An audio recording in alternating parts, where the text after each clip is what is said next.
ನಮಸ್ಕಾರ, ಎಲ್ಲರೂ ಹೇಗಿದ್ದೀರಾ? ಸೂಪರ್ ಆಗಿದ್ದೀರಾ ಅಂತ ಭಾವಿಸ್ತೀನಿ. ಆಕ್ಚುಲಿ ಇವತ್ತು ನನ್ನ ಫ್ಯಾಮಿಲಿ ಮೆಂಬರ್ಸ್ ನೆಲ್ಲ ಸೇರ್ಕೊಂಡು ನಾನು ಒಂದು ಫನ್ ಎಲಿಮೆಂಟ್ ಮಾಡೋಣ ಅಂತ ಹೊರಟಿದ್ದೀನಿ. ಆಲ್ಸೋ ನಾನು ಯೂಸ್ ಮಾಡ್ತಿರೋದು ಏರ್ಟೆಲ್ ವೈಫೈ. ಹಾಗಾಗಿ ನಾನು ಸೂಪರ್ ಹ್ಯಾಪಿ, ಬಿಕಾಸ್ ಇದು ಸೂಪರ್ ಫಾಸ್ಟ್ ಇದೆ, ರಿಲಯಬಲ್. ಹಾಗೆ ನಿಮ್ಮ ಮನೆಯವರೆಲ್ಲರೂ ಕೂಡ ಖುಷಿಯಾಗಿ ಯೂಸ್ ಮಾಡಬಹುದು. ಸೊ ನಮ್ಮ ಮನೇಲಿ ಯಾರ್ಯಾರು ಯಾವ್ದಕ್ಕೆ ವೈಫೈನ ಜಾಸ್ತಿ ಯೂಸ್ ಮಾಡ್ತಾರೆ ಅಂತ ತಿಳ್ಕೊಳ್ಳೋಣ. ಓಕೆ, ಫಸ್ಟ್ ನಮ್ಮ ಮಾವನವ್ರ ಹತ್ರ ಹೋಗೋಣ. ಏನ್ ನೋಡ್ತೀರಪ್ಪ? ನ್ಯೂಸ್ ನೋಡ್ತಾ ಇದ್ದೀನಿ ಮಗಳೇ. ಸೂಪರ್ ಅಲ್ಲಪ್ಪ, ಟಿವಿಲೂ ನ್ಯೂಸ್, ಮೊಬೈಲ್ ಅಲ್ಲೂ ನ್ಯೂಸ್. ಹೌದು, ಮತ್ತೆ ಇನ್ನೇನು, ನಾವೆಲ್ಲ ಪ್ರಪಂಚದ ಜನ ತಿಳ್ಕೊಬೇಕಲ್ಲ ಅಪ್ಡೇಟ್, ಏನೇನ್ ಆಗ್ತಾ ಇದೆ, ನಿನ್ನೆ ಏನಾಗಿದೆ, ಇವತ್ತೇನಾಗ್ತಾ ಇದೆ, ನಾಳೆ ಏನಾಗುತ್ತೆ ಎಲ್ಲ. ಸೊ ಅಪ್ಪ ಏನ್ ನೋಡ್ತಾರೆ ಅಂತ ಗೊತ್ತಾಯ್ತು. ಈಗ ಮಮ್ಮಿ ಹತ್ರ. ಮಮ್ಮಿ ಏನ್ ನೋಡ್ತಿದ್ರಿ?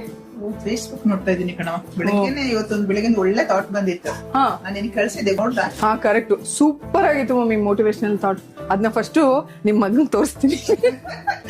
ಇಲ್ಲೇ ಇದಾರೆ ಸಾಹೇಬ್ರು. ಮೊಬೈಲ್ ಅಲ್ಲಿ ನೋಡ್ತೀರಾ? ಏನೋ ಮಾಡ್ತೀನಿ, ಯಾಕೆ ಅಲ್ಲ, ಚಾಕ್ಲೇಟ್ ನೋಡಿ ಏನ್ ನೋಡ್ತೀರಿ? ನೀವೇನ್ ನೋಡ್ತಾ ಇದ್ದೆ. ಓ ಮೈ ಗಾಡ್, ಯೂಟ್ಯೂಬ್ ಚಾನಲ್ ಅಲ್ಲೂ ನನ್ನೇ ನೋಡ್ತೀರಾ, ಮನೇಲೂ ನನ್ನೇ ನೋಡ್ತೀರಾ? ಸ್ವಲ್ಪ ಚಾನಲ್ ಚೇಂಜ್ ಮಾಡಿ. ಎಸ್, ಈಗ ನಿಮ್ಮೆಲ್ರಿಗೂ ಗೊತ್ತಾಗಿರುತ್ತೆ ನಮ್ಮ ಮನೇಲಿ ಎಲ್ಲರೂ ಯಾಕೆ ಖುಷಿಯಾಗಿ ಏರ್ಟೆಲ್ ವೈಫೈನ ಯೂಸ್ ಮಾಡ್ತಿದೀವಿ ಅಂತ. ಈ ಕಾನ್ಸ್ಟೆಂಟ್ ಆಗಿ ರೀಚಾರ್ಜ್ ಮಾಡಿಸೋದು, ಈ ಮೊಬೈಲ್ ಡಾಟಾ, ಇದೆಲ್ಲ ತಲೆನೋವು ಇಲ್ದಿರುವಂತಹ ಸ್ಟೇಬಲ್ ಆಲ್ಟರ್ನೇಟಿವ್ ಅಂದ್ರೆ Airtel wifi. So Airtel wifi ಇರುವಾಗ ಎಲ್ಲ ಸರಿಯಾಗಿ ನಡೆಯುತ್ತೆ. ಏನಂತೀರಾ?